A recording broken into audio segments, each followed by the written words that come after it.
Clear cut.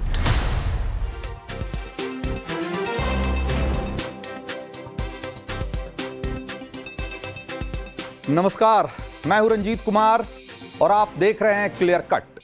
खबरों के जाल में आपका सरोकार कहीं खो न जाए और बयानों के शोर में मुद्दे गायब न हो जाएं, इसीलिए खास शो आपको जरूर देखना चाहिए जो दिखाता है खबरों का एक्चुअल और फैक्चुअल चेहरा। तो चलिए शुरू करते हैं आज का क्लियर कट।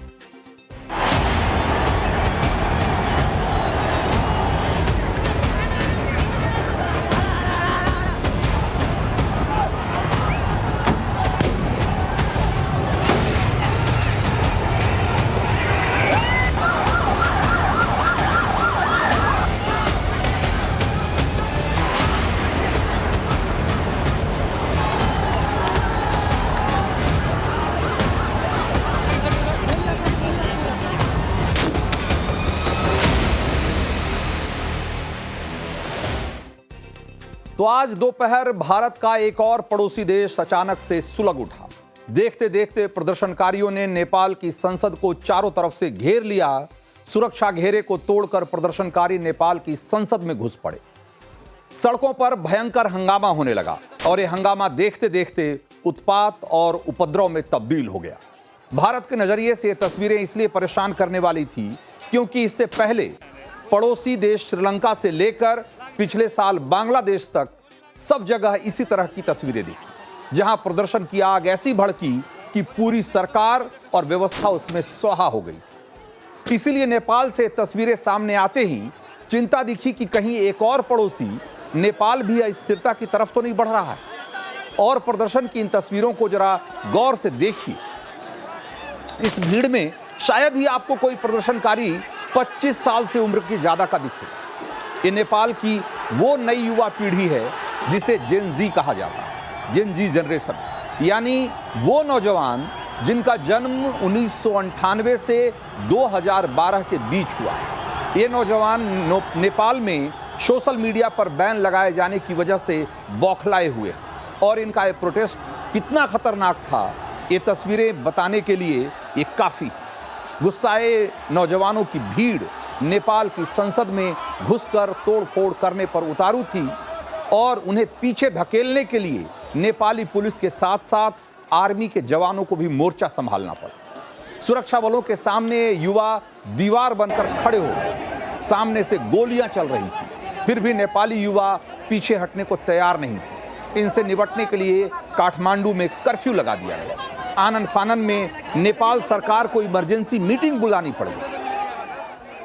तो भारी विरोध प्रदर्शन को देखते हुए राष्ट्रपति और प्रधानमंत्री के आवास के बाहर सेना की तैनाती कर दी गई है और जेनजी आंदोलन के खिलाफ सुरक्षा बलों की कार्रवाई में कई छात्रों के घायल होने और कई लोगों के मारे जाने की भी खबर आ रही है। और जो ताज़ा अपडेट है उसके मुताबिक कम से कम 17 नौजवानों की मौत हो चुकी है और कहा यह जा रहा है कि 80 से ज़्यादा लोग घायल हैं और मरने वालों का आंकड़ा बहुत मुमकिन है कि अगले कुछ घंटों में और बढ़ जाए। लेकिन राजधानी काठमांडू के साथ जब नेपाल के दूसरे बड़े शहरों से भी जेनजी नौजवानों के आंदोलन की इसी तरह की तस्वीरें सामने आने लगी, तब ये स्पष्ट हो गया कि न ये मामला सिर्फ राजधानी काठमांडू तक सिमटा हुआ है और न ही ये मुद्दा सिर्फ सोशल मीडिया बैन का है।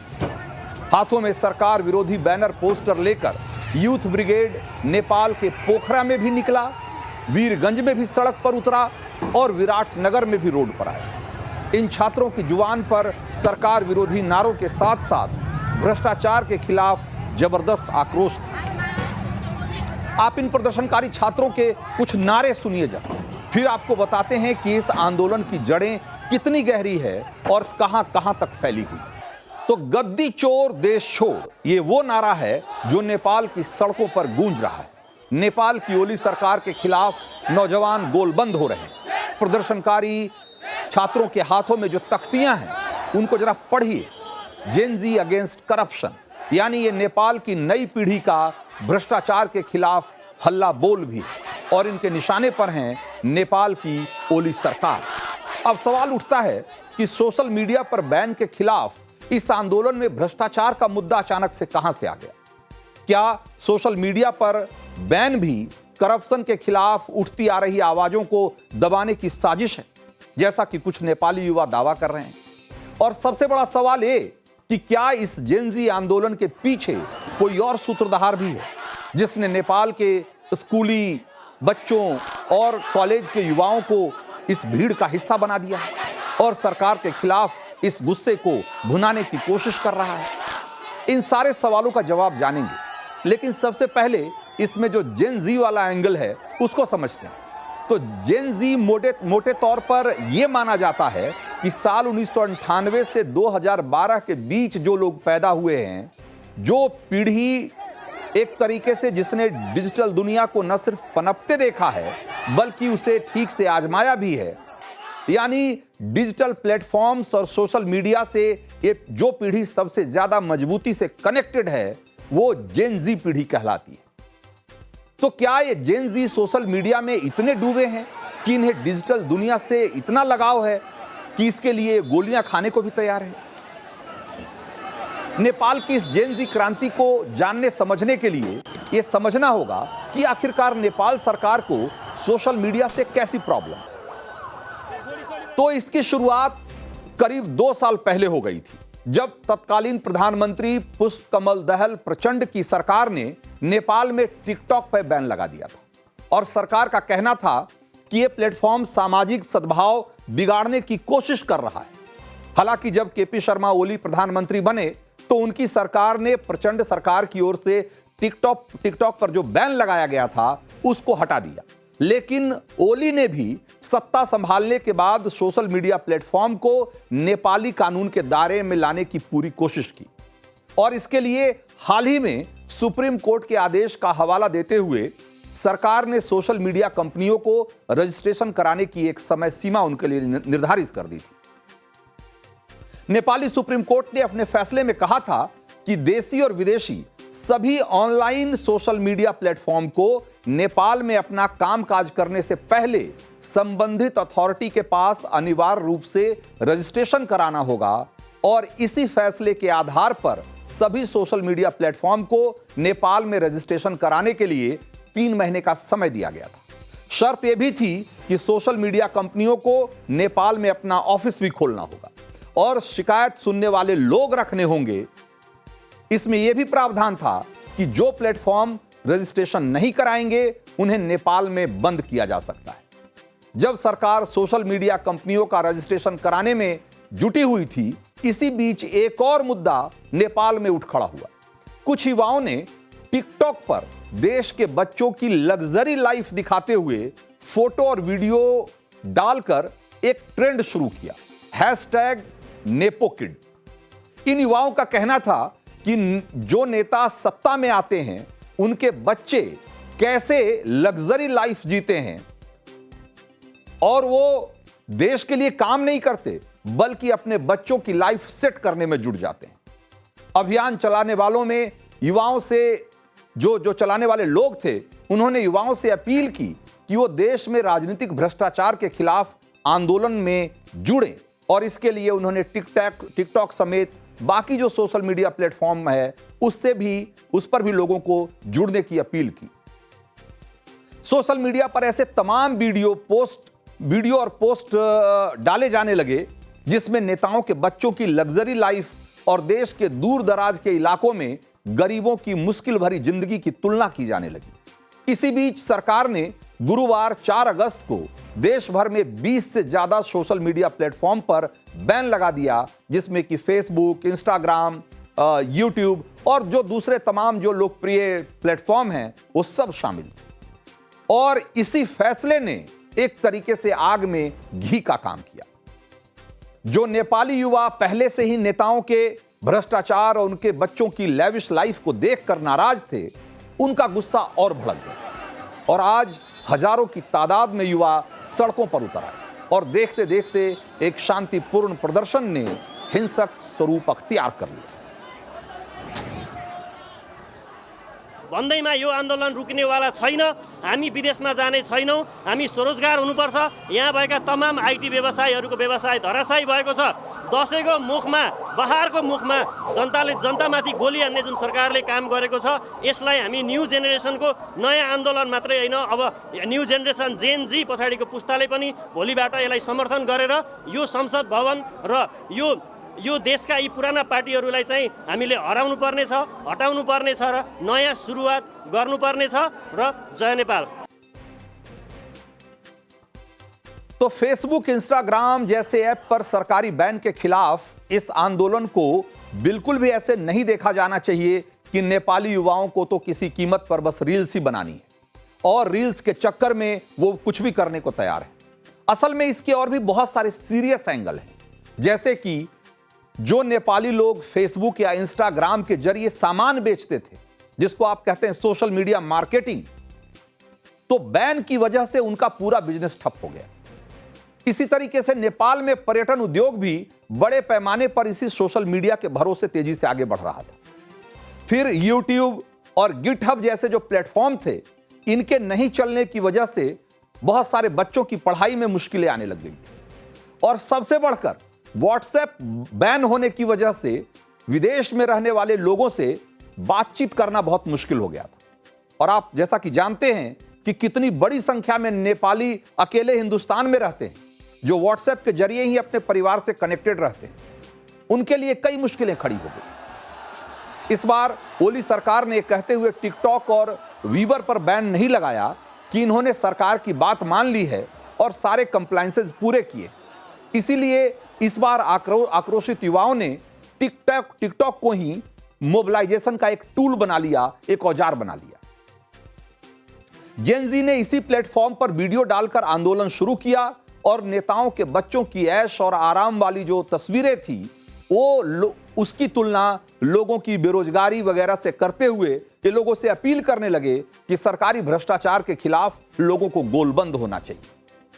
बहुत सारे वीडियो और हैशटैग रेस्टोर आवर इंटरनेट जैसे हैशटैग वायरल किए जाने लगे। प्रदर्शन में जेन जी स्कूल यूनिफॉर्म में शामिल हुए ताकि ये दिखे कि ये नौजवानों का आंदोलन है।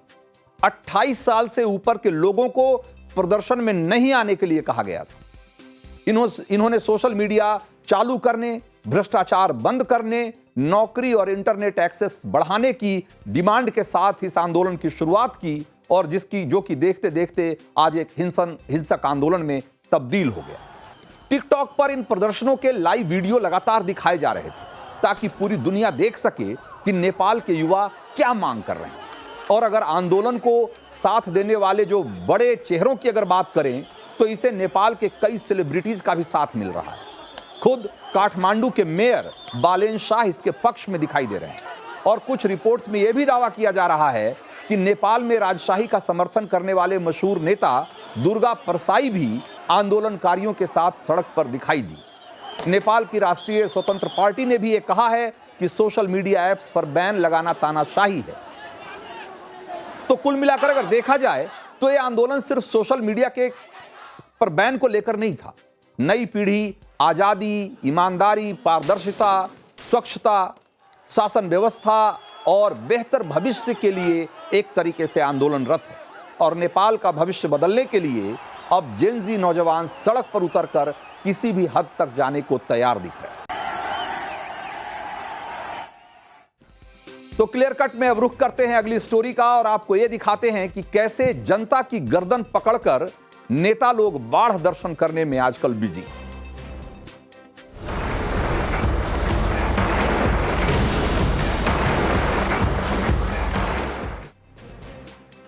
तो भारी बारिश और नदियों के उफान से देश के कई राज्य अभी बाढ़ का संकट झेल रहे हैं। जनता को इस हालात में किन मुश्किलों का सामना करना पड़ रहा है, राजधानी दिल्ली से पंजाब तक उसकी अलग अलग तस्वीरें सामने आ रही हैं।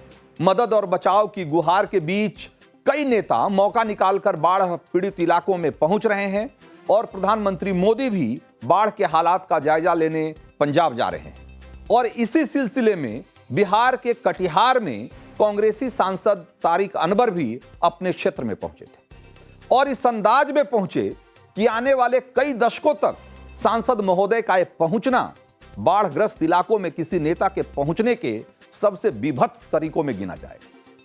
जरा तस्वीर को गौर से देखिए।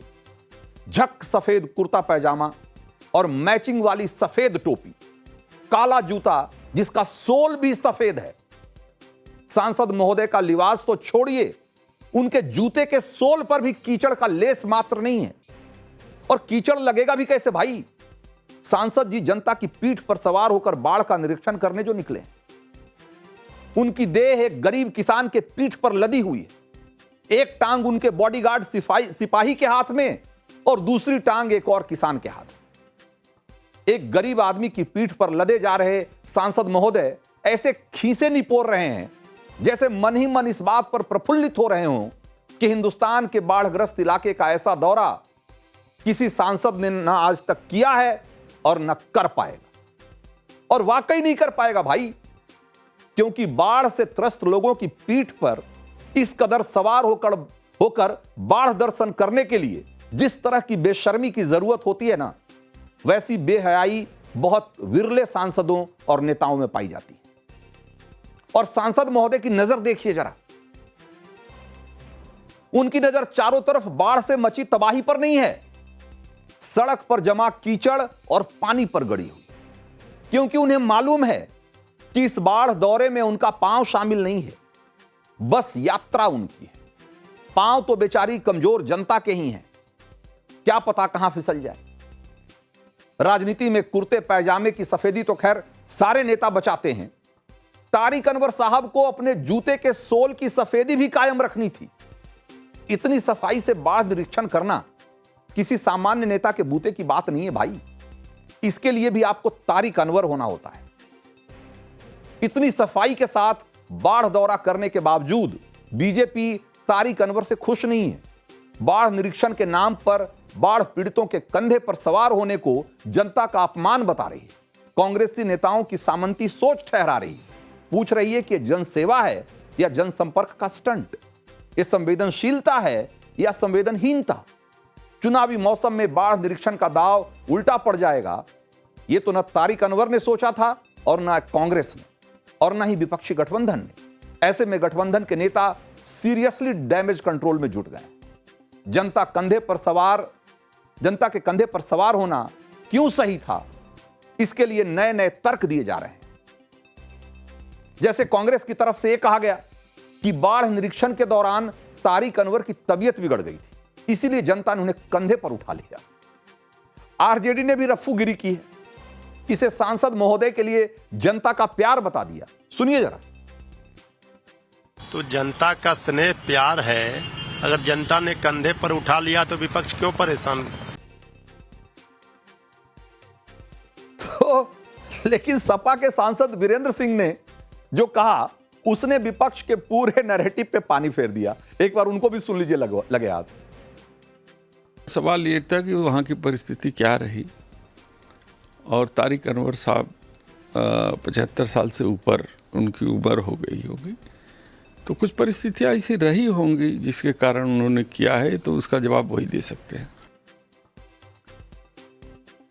तो तारिक अनवर के बाढ़ दर्शन को लेकर, बाढ़ निरीक्षण को लेकर इतनी सारी बातें कही जा रही है, लेकिन इस पूरे विवाद को लेकर तारिक अनवर चुप है। लेकिन सोशल मीडिया पर लोग कैसे कैसे मजे ले रहे हैं, जरा आप एक नजर ये भी देखिए। एक ने लिखा कि तैराक बनना है पर पानी टच नहीं होना चाहिए भाई। दूसरे ने लिखा गरीब आदमी पे बेताल की तरह चढ़े हुए हैं, शर्म नहीं आती, यहीं पटक दो। तीसरे ने लिखा अगर शरीर साथ नहीं दे रहा है और उम्र 75 के पार हो गई है तो पेंशन लेकर घर में बैठिए, बुढ़ापे में नौटंकी क्यों कर रहे हैं भाई। इन सब के बीच आपको यह भी बताऊं कि तारिक अनवर के बाढ़ निरीक्षण के पीछे एक अलग कहानी निकलकर सामने आ रही है। और कहानी यह है कि कटिहार जिले में तो जुलाई में ही बाढ़ की स्थिति गंभीर हो गई थी। कोसी नदी में आए उफान से 10 अगस्त तक वहां के 6 ब्लॉक के 68 गांव बाढ़ की चपेट में आ गए थे और 5 लाख से ज्यादा लोग प्रभावित थे। लोग नाव और ऊंचे स्थानों पर जाकर, रेलवे स्टेशनों पर, तटबंधों पर शरण लेने को मजबूर थे। तब तारिक अनवर साहब राहुल की वोट अधिकार यात्रा में लगे हुए थे। उनको टाइम नहीं था, उस समय राहुल गांधी आए हुए थे। हालांकि उसी समय पप्पू यादव कटिहार से लगे पूर्णिया में बाढ़ पीड़ितों के बीच खूब घूम रहे थे, उनकी मदद में जुटे हुए थे, लोगों में पैसे और अनाज बांट रहे थे, तो उनकी खूब तारीफ हो रही थी। तो इनको इशारा मिला कि भाई विधानसभा चुनाव करीब है और अगर बाढ़ इतनी आई हुई है और अगर वो नहीं जाएंगे तो क्या ही मैसेज जाएगा। इसलिए देर से ही सही तारिक अनवर अपने संसदीय क्षेत्र के बाढ़ निरीक्षण के लिए निकल गए, लेकिन जिस अंदाज में निकले उससे सारा दाव उल्टा पड़ गया। बीजेपी कांग्रेस को राहुल गांधी के मलेशिया में होने की खबर पर पहले से ही घेर रही थी, कह रही थी कि देश में बाढ़ है, लोग परेशान हैं और राहुल छुट्टी मनाने चले गए हैं।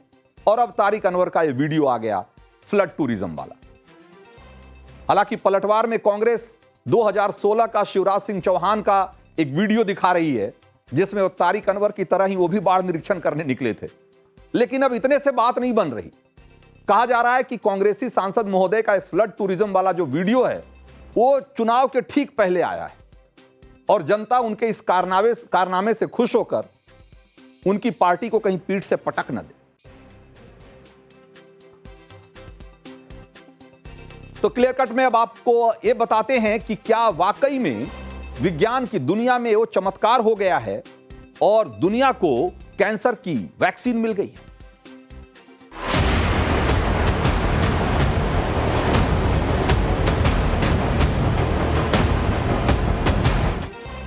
तो अक्सर कहा जाता है कि बीमारी है तो इलाज भी होगा। वैसे एक बहुत आशावादी कहावत है। असलियत यह है कि अब भी कई बीमारियां ऐसी है जिसका पूर्ण इलाज संभव नहीं है या फिर इलाज बहुत मुश्किल है, और कैंसर भी उन्हीं में से एक। लेकिन अब कैंसर हारेगा, हर तरह का कैंसर हारेगा। ऐसा इसलिए कह रहे हैं क्योंकि कैंसर जैसी जानलेवा बीमारी से लड़ाई में एक बहुत बड़ी कामयाबी मिली। कैंसर की वैक्सीन तैयार हो गई और यह दावा किया है रूस ने। रूस के वैज्ञानिकों ने कैंसर वैक्सीन को लेकर एक बहुत बड़ा ऐलान किया है और यह कहा है कि उनका बनाया हुआ टीका अब इस्तेमाल के लिए तैयार है और इस कैंसर वैक्सीन का नाम है एंट्रोमिक्स। रूस के national medical research radiology centre और रूसी एकेडमी ऑफ साइंस ने इस वैक्सीन को मिलकर तैयार किया है और दावा यह भी है कि वैक्सीन ने सभी ट्रायल्स सफलतापूर्वक पूरे किए। अगर वाकई ऐसा है तो वैक्सीन दुनिया भर में कैंसर के मरीजों के लिए आशा की एक नई किरण है। रूस के वैज्ञानिकों के मुताबिक कई साल की रिसर्च और मेहनत के बाद ये वैक्सीन तैयार की गई है और रूस की federal medical and biological agency की प्रमुख का दावा है कि वैक्सीन के क्लिनिकल ट्रायल्स की शुरुआत 48 वॉलंटियर्स के साथ की गई थी। फिर प्री क्लिनिकल ट्रायल्स में वैक्सीन 100% प्रभावी साबित हुई। वैक्सीन शरीर के इम्यून सिस्टम यानी रोग प्रतिरोधक क्षमता को सुधारती है और कैंसर कोशिकाओं को पहचान कर उन्हें खत्म करती है। एक और खास बात यह भी है कि यह वैक्सीन ट्यूमर को छोटा करने और उसे बढ़ने से रोकने में बहुत कारगर साबित हुई। तो मौजूदा वक्त में कैंसर का इलाज कीमोथेरेपी और रेडिएशन के जरिए होता है। इसमें कैंसर सेल की जो रोकथाम की कोशिश की जाती है, लेकिन इसके बहुत सारे साइड इफेक्ट भी होते हैं। रूस का दावा है कि एंट्रोमिक्स के बार बार इस्तेमाल करने पर भी कोई गंभीर साइड इफेक्ट नहीं देखे गए। ये वैक्सीन न सिर्फ कैंसर से लड़ने में सक्षम है, बल्कि भविष्य में कैंसर को रोकने की दिशा में भी एक बहुत बड़ा कदम माना जा रहा है। इसको कैंसर कैसे दुनिया को बीमार बना रहा है, आंकड़ों के जरिए आप जरा समझिए इसको। एक स्टडी के मुताबिक 2021 में सभी मौतों में से करीब 15% मौत जो है अकेले कैंसर की वजह से हुई, जबकि 2018 में यह आंकड़ा 13% था। 2022 में दुनिया भर में कैंसर के करीब 2 करोड़ मामले सामने आए थे और दुनिया भर में 97 लाख लोगों ने इस बीमारी की वजह से अपनी जान गंवा दी। अपने देश भारत की अगर बात करें तो भारत में हर साल 1 लाख लोगों में से लगभग 100 लोगों को यानी कि हर 1 लाख लोग में से 100 लोगों को कैंसर होता है और ICMR यानी कि Indian council of medical research के मुताबिक 2023 में कैंसर के मामलों की अनुमानित संख्या 14 लाख से अधिक थी और एक रिपोर्ट बताती है कि 2024 में करीब 16 लाख नए कैंसर केस और 9 लाख मरीजों की जान इसकी वजह से चली गई।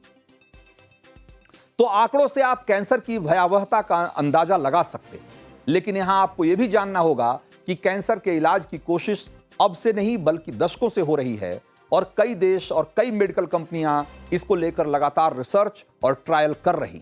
रूस भी इसे लेकर दशकों से काम कर रहा था और इसी साल फरवरी में रूस के राष्ट्रपति व्लादिमीर पुतिन ने कैंसर वैक्सीन के जल्द तैयार किए जाने की बात कही थी। एक बार पुतिन को सुनिए। तो राष्ट्रपति पुतिन ने जो कहा, रूस के वैज्ञानिकों ने उसे एक तरीके से साकार कर दिखाया है। लेकिन सवाल यह है कि कैंसर की वैक्सीन तैयार होने में इतने दशक क्यों लग गए। तो यहां आपको यह बता दें कि दुनिया के कुछ ही देश हैं जो कि वैक्सीन बनाते हैं और इसमें रूस, America, Britain, European union, Japan, south Korea, चीन और भारत शामिल है। असल में वैक्सीन तैयार करने से लेकर ट्रायल और मंजूरी मिलने तक की पूरी प्रक्रिया बहुत जटिल होती है। और ये और बात है कि कोरोना महामारी के बाद वैक्सीन बनाने में तेजी आई है और अब रूस में कैंसर की जो वैक्सीन तैयार करने में कामयाबी मिली है वो भी एक बहुत बड़ी उपलब्धि के तौर पर देखा जा रहा है।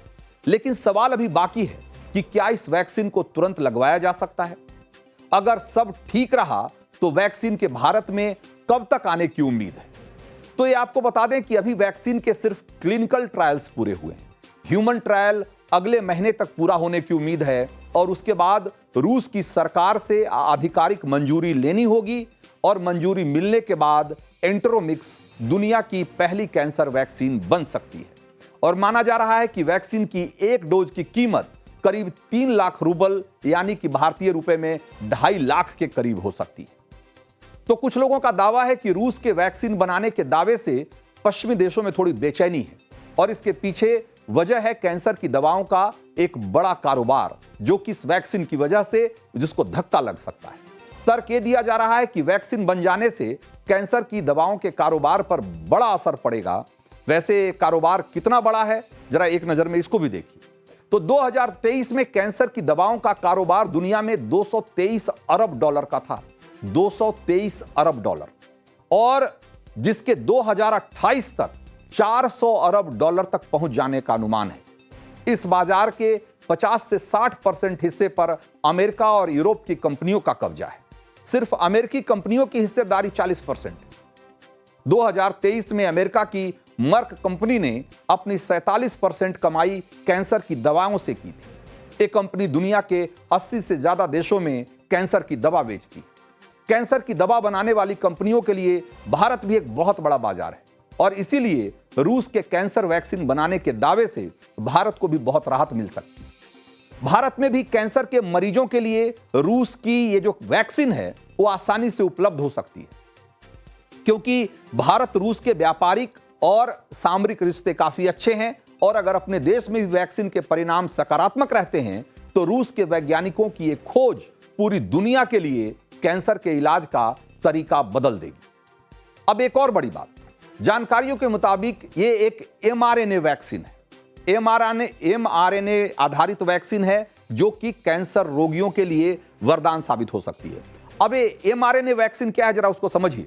कोविड के दौरान आपको याद होगा कि जो फाइजर और मॉडर्ना जैसी कंपनियां थी उनकी जो वैक्सीन आई थी उसके बारे में कहा गया था कि ये mRNA वैक्सीन है। mRNA का मतलब मैसेंजर आरएनए वैक्सीन है।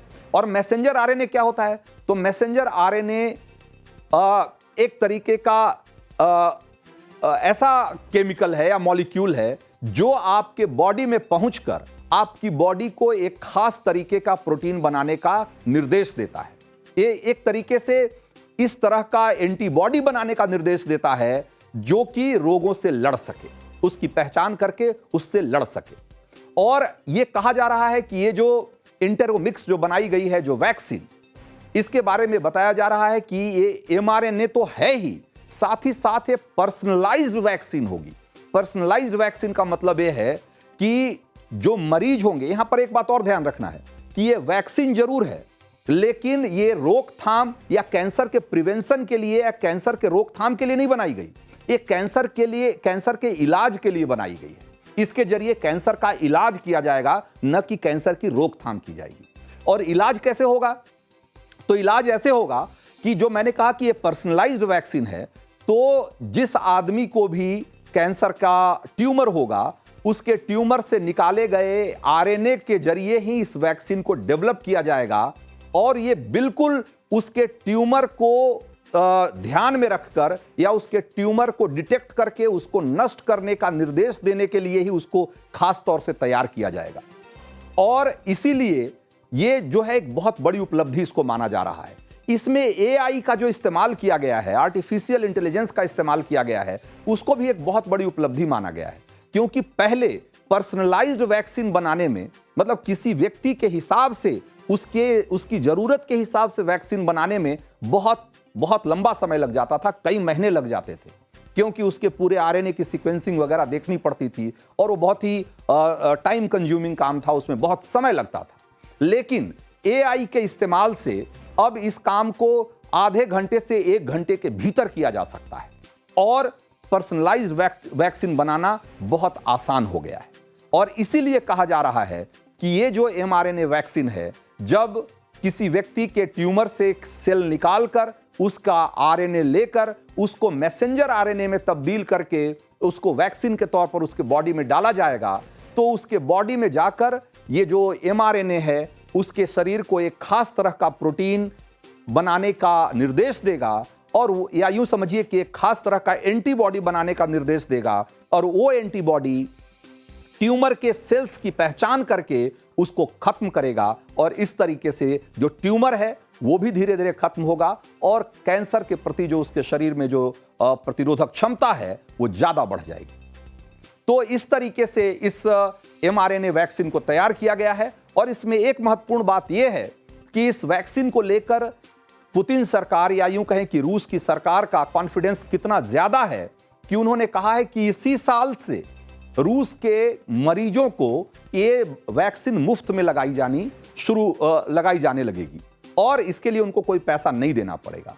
यानी कि एक बहुत मोटा खर्चा जो कि इस वैक्सीन की कीमत के रूप में मरीजों को उठाना पड़ सकता था, सरकार ने उसको मुफ्त कर दिया है।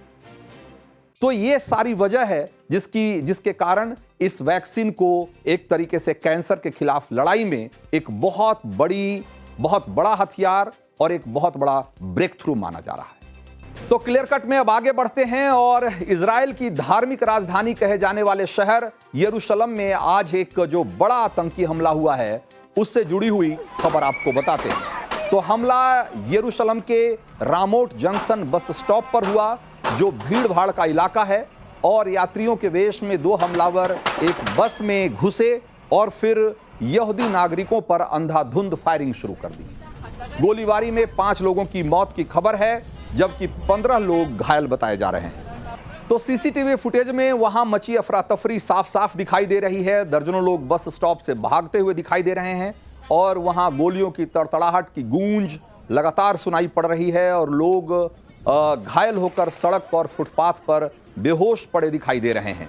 इजराइल की सिक्योरिटी एजेंसी के मुताबिक गोलीबारी करने वाले आतंकी वेस्ट बैंक के फिलिस्तीनी थे और दोनों आतंकी रामल्ला इलाके के गांव से अंदर घुसे थे और दोनों हमलावरों को मौके पर ही ढेर कर दिया गया। आतंकी हमले के बाद यरूशलेम के सभी एंट्री और एग्जिट गेट को बंद कर दिया गया है। पूरे इलाके में एजेंसियों को अलर्ट पर रखा गया है और आतंकी संगठन हमास ने इस हमले की जिम्मेदारी लेते हुए इसको सही बताया। हालांकि उसने प्रधानमंत्री बेंजामिन नेतन्याहू ने इसे आतंक के खिलाफ युद्ध का हिस्सा बताया। हमास के हेडक्वार्टर को ध्वस्त करने के बाद इजराइल के रक्षा मंत्री ने हमास को हद में रहने की चेतावनी दी थी और उसी के बाद यह हमला हुआ है। और इस हमले के बाद ये कहा जा रहा है कि जो इजराइल का जो ऑपरेशन है जो कि गाजा में चल रहा है वो और तेज हो सकता है और साथ ही साथ हमास के जो दूसरे ठिकाने हैं खासकर वेस्ट बैंक में उसको भी निशाना बनाया जा सकता है। तो ये जो आप देख रहे हैं इस समय तस्वीरें हम आपको जो दिखा रहे हैं, इन तस्वीरों को देखने के बाद एक कहा जा रहा है कि मिडिल ईस्ट में जो एक कहा जा रहा था कि ये जो फ़लस्तीन और इजराइल की लड़ाई इसमें युद्ध विराम मुमकिन है और हो सकता है कि आने वाले कुछ दिनों में नेतन्याहू अपनी तरफ से युद्ध विराम की घोषणा कर दें। लेकिन इस हमले के बाद अब इसकी उम्मीद नहीं के बराबर है और ये माना जा रहा है कि इसके बाद इजराइल फ़लस्तीन या यूं कहें कि हमास के खिलाफ जो उसकी मुहिम है उसको और तेज कर सकता है और हमास के जो दूसरे ठिकाने हैं जो कि फ़लस्तीन के दूसरे इलाकों में हैं, वेस्ट बैंक वगैरह में हैं, उसको भी अब वो टारगेट कर सकता है। तो क्लियर कट में आज इतना ही। मुझे दीजिए इजाजत। ब्रेक के उस पार प्रतिशोध दिनेश गौतम के साथ।